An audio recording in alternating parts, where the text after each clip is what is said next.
You're listening to The Greater Loop, a podcast from the World Affairs Council of Greater Houston. In each episode, we bring to you leaders who connect Houston to the world, from business to diplomacy, innovation to impact. This is where global conversation begins. Let's get started. Welcome to The Greater Loop, a podcast produced by the World Affairs Council of Greater Houston. My name is Miriam Maldonado, and today our guest is the CEO of Bilingual Education Institute, Jake Mossawir. Jake, thanks for joining us today. Thank you for having me. This is awesome. I love this podcast. This whole concept is just awesome. Excited to be a part of it. Well, it's a great opportunity for us to introduce wonderful players in our community, and the work you do is so very important and so much needed right now that we couldn't miss having an opportunity to talk to you about the Institute. So Sure. maybe you just want to start off and tell us a little bit about the Institute. I don't know how many people might know that you do a number of different things and about the community you serve. Sure. Well, make the argument that we are the largest independent language school in the state of Texas based on our student population. We've been in the Houston market since 1982. So we're coming up on our I can't do my math, 46th year. Or no, for our 44th year, sorry. I gotta know. And we're a language school. We teach primarily adult language, and we serve a lot of the international community. We have a big pocket of F1 visa students that come from all over the world that want to come to the United States to learn English. We do a lot of corporate trainings around a variety of languages, not just English. It could be energy sector, healthcare sector, supply chain logistics, both domestically and internationally, that needs support in a variety of different languages. It could be a Brazilian company that wants some Portuguese training for their employees here and English training for their employees there, vice versa. And then we also are part of a federal program that helps to teach English to refugees that resettle in the area as well too. So we serve probably about 15,000 students a year here in Houston. But we're spread across a few different campuses in the region, and our main headquarters is right near the Galleria. That's great. And I know you do more than just languages. You have some vocational training and some other services. What are those? Yeah, so it primarily is part of our the program that we provide for refugee services. We have a civics program, we have a vocational program, we do some health promotion and training as well, health and wellness programs as well. And really, that's for refugees who have come to the United States. A lot of them here are coming with no language skills, and even if they had some sort of education in the countries they're coming from, it doesn't always translate into job or career readiness here. So we either ourselves or partnering with other organizations try to help ensure that refugees, once they resettle here, are starting to gain that skill set, are able to assimilate, able to learn the language, and start to be able to become productive members of the region. And so those programs are designed for that purpose in particular. Are you exclusive to just the refugee immigrant to serve those communities, or do you serve other parts of the community? In terms of our vocational programs and in terms of our civics programs, those are actually specific kind of federal refugee specific programs. For the rest of our organization, though, and the rest of our training is for anybody that wants to learn. Again, primarily language, and we do have some specialties. We have a specialty in medical English. We'll do, again, certain business and professional skill sets. Accent reduction actually is a really interesting one. We partner with a lot of universities throughout the state who, a lot of them will have international graduate students who are now teaching courses, and their English is proficient, but at the same time, it sometimes isn't as easy for all the students to always understand. And so there's some training that we will provide to help them refine their English skills so that they can deliver content a little bit more effectively to when they're researchers or their graduate students that are teaching as TAs to classes to improve. So it's really we have kind of the Swiss Army knife of the types of programs we provide. Again, primarily the core is language, but again, when it comes to specifically the refugee community, there are a couple other programs that we do layer in, but those are just specific to that community. Very interesting. I didn't know that. So now you lead this organization, which is unique. Are there other types of institutes in our community, or are you the one big largest one here? There are. So when it comes to serving kind of F1 students, international students who are coming to learn English, I mean, our community colleges, our universities obviously have programs. Not all of them have English programs. Community colleges do primarily. There are a couple of smaller independent schools that also provide English training for F1 students in particular. Because international students, we think about, there's this huge population of international students that come to the United States every year. Texas is obviously a big recipient of many of them. Of those that are coming to study English, though, it's a much smaller. It's only about 1%. So if you think about that, that 1% is kind of where we operate. So not every institution actually offers an English program for F1. In fact, that's where a lot of our opportunities coming from. Where now we're going back to some universities and some small colleges who don't have that program. COVID changed a lot of things for international travel. They got rid of programs. Well, can we help scale them up by working collaboratively with them and partnering with them, providing those programs? So they do. Some of them do. In terms of the refugee, there's a lot of entities that provide refugee support, resettlement support services. We are really the largest and real only entity that's doing English support. Most other entities and resettlement organizations and post-resettlement organizations are actually providing more kind of social service work. They're helping with housing, lodging, different types of assistance, food. We're the only real entity on any scale that's providing English training. So we are unique in that sense. And I think we're probably, again, especially when it comes to refugees, definitely the largest in the state that's doing that. And I know in the time where we're ever so connected with the world, we're such an international city. We're such an appeal to many international students who come in, yet we're so divided in so many different ways. Where do you see a majority of your students? Where do you see them coming from? What region right now is where are you seeing them come? It's interesting. So, and it goes in ebbs and flows, and the industry itself has changed a lot. Again, you have COVID policy that changed. You had some, back in like 2015 to 2000, I guess 18 or so, there was this SACM program through the Saudi government where they were sponsoring students, and it was like it almost built the industry. They were basically underwriting. Their government was underwriting all these students to come learn English, and so you had a lot of these independent schools. You have COVID come, you have immigration policy changes. So it's obviously changed a lot. I'll give you a couple of things. Houston is interesting. When you look at a lot of schools and regions that students internationally come to study from, we have to look at this in a couple of different ways. One is we have to look outside of the United States. If I'm in another country, I'm looking at a variety of factors as to where I want to go study. The United States has some pros to it and has some cons to it. And so sometimes we've lost out more recently to other countries. Canada's been one, the UK, Australia. Partly, sometimes it's work requirement. You're not allowed to work as a visa student here in the United States, and some of those are waived in other countries. There's all kinds of factors. And so we're constantly, not just as Houston or Texas or Houston, US is competing. When it comes to Houston, we're now competing against other international cities that are here in the United States. A lot of international students are looking at the beach, right? They want to go to Miami, they want to go to San Diego, they want to go to LA. New York are big draws. So how do we differentiate Houston, and why do students want to come here? I think even if students don't know, there's a ton of reasons why they want to come here, international students. And I think, we look at the World Cup next year coming to Houston as a great opportunity to highlight why Houston is an international city, and it's kind of sometimes forgotten when you think about the Miamis, New Yorks, LAs. But because of the medical industry, because of the energy sector, because of the growth, the supply chain logistics, we have such a great opportunity here for further education, employment, things of that nature. One of the biggest draws, though, for our students, because we're not always that beach city, is family.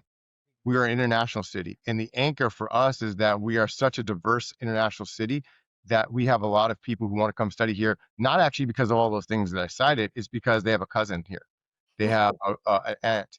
And so that is actually a unique opportunity that we have, and makes us a little bit distinct because we are actually drawing people in based on that. In terms of the countries, it changes year by year. We always have a large, Saudi Arabia, Colombia, Pakistan. We have, I had our top 5. I mean, we have Vietnamese students. We have all over. It's changed a little bit now. And obviously there's some new, Angola and Equatorial Guinea have had some changes in terms of their acceptance. At one point, we were I think we had 10% of the Equatorial Guinea population in the United States was actually learning English with us, which is crazy. Wow. But it ebbs and flows. What I'll say globally is that, visa approvals for international students are just down. They've been down. It's not a this administration, last administration thing or anything like that.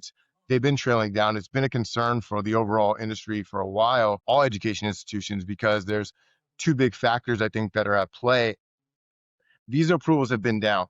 And so with that, there's another aspect that's happening domestically. And this is probably a little bit more an issue for higher education universities than it is for us.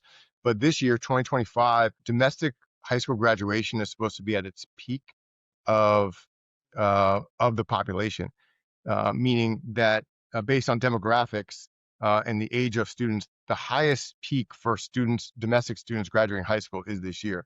After this year, it starts to decline. So Hmm. there's supposed to be a 15%, I think, or so decline over the next 4 years of domestic high school students. So you're creating this gap now for universities and for employment that now has an enrollment gap that's a challenge. And so you have that with compounded with decreased um, international students that have been coming to the country. That's now compounded. That 15% gap on domestic students now becomes a 20, 25, 30% gap now in enrollment and in employment.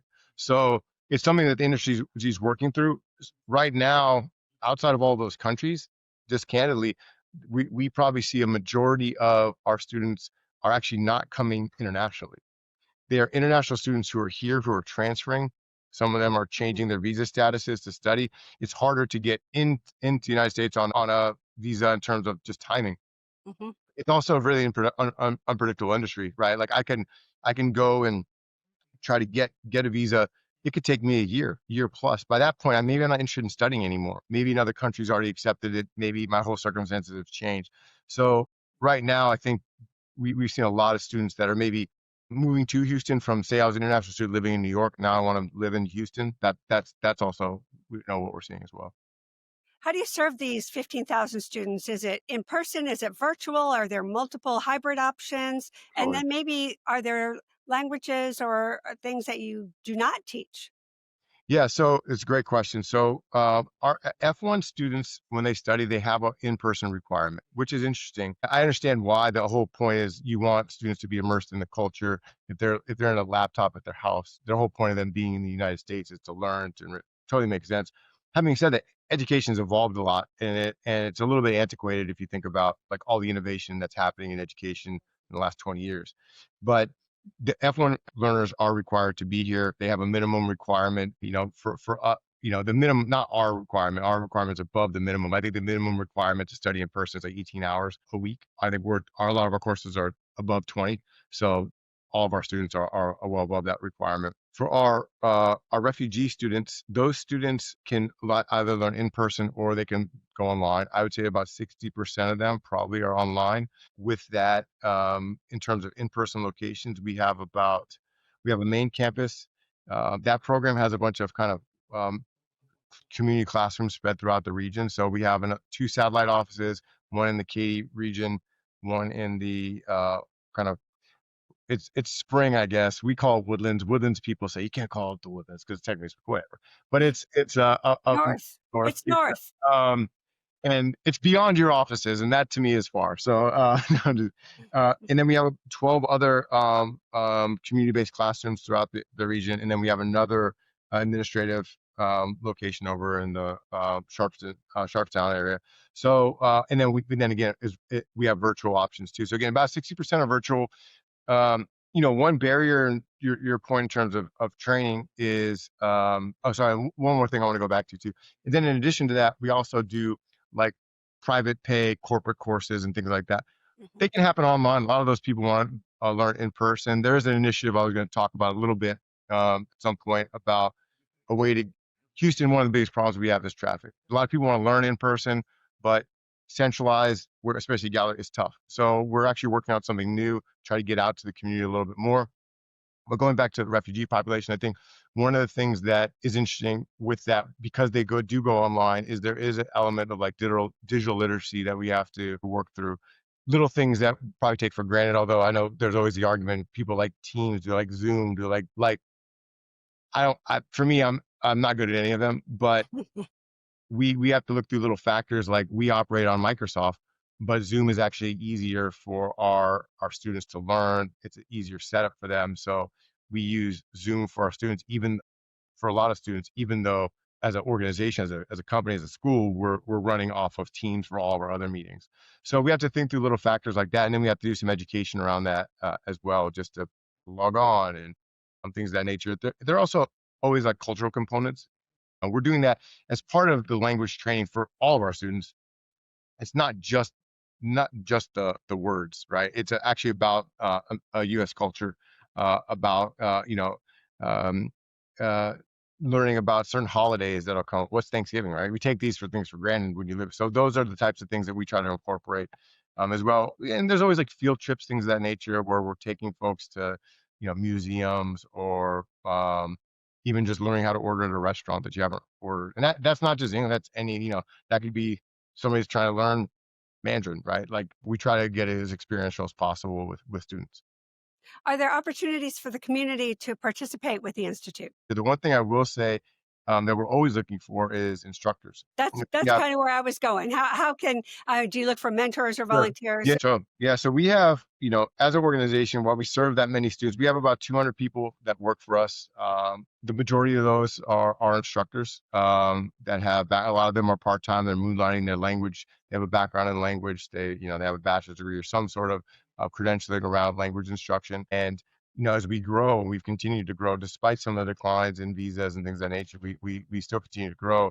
We're always looking for instructors who have a love for language, who want to teach, whether that's virtual, because a lot of our instructors, we have actually a few instructors that don't live in the state that teach virtually, but most of our teams here, or one in person that have that. We're always looking for that. So and the unique part again about Houston is probably about just getting the message out. I mean, this is such a rich community of international speakers that can speak all kinds of languages. We're looking for everything all the time. So any language is unique, and any language we have an audience that's looking to learn it. So and there's so many experts in the community that uh, could probably do some of our teaching and instruction in their sleep, right? We have our own methodology and the curriculum that we use, but our experts in their own right. So we're always looking for that. And just in all education, finding teachers is always, if you talk to anybody, is always a challenge. And so we're in a solid place, but we're always looking for more talent. So that's one big area for us.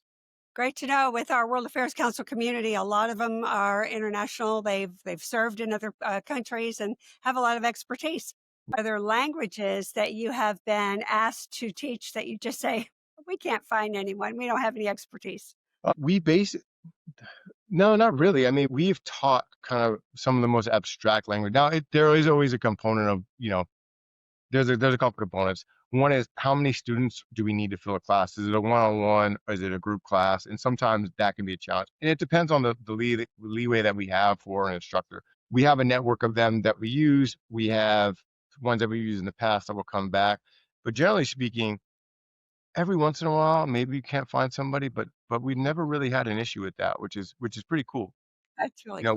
We have 20 plus languages that we teach, and that tends to encompass, the majority of them. There's always going to be, but even within our staff, I mean, what's really cool about us is that we are a truly international staff. Um, and our instructors aside, like our finance team and our academic team and our admissions team, like we are I mean, the gentleman that is works at our front desk as a student services, he speaks 5 languages. Like, so we are the funniest part of this whole thing. I only speak English. I took Latin in high school. I wasn't very good at that. I didn't do very good in Spanish in college because it was immersive and I didn't know there was a test because they only spoke to me in Spanish and they're like, oh, there's a quiz test. I don't know. I just started. So, that's the irony. But our team is like, if there's always somebody within this network, if they can't do instruction themselves, that they know, which is super cool. Well, that's great. Well, we were honored to recognize you as one of our 2025 global leaders in our community. Thank you. You're doing really important work there at the Institute. Do you see something in the next foreseeable months, years that the Institute will be growing into or doing something different that you'd like to share with our audience? Yeah, so I think that is actually an interesting component of the direction, or one of the directions that we're going to go. We are planning to continue to do the work that we are doing and grow that work, but we will be launching into a new venture this next year. And our goal is actually to bring the international language in a much broader capacity and a much more impactful capacity to K-12 students.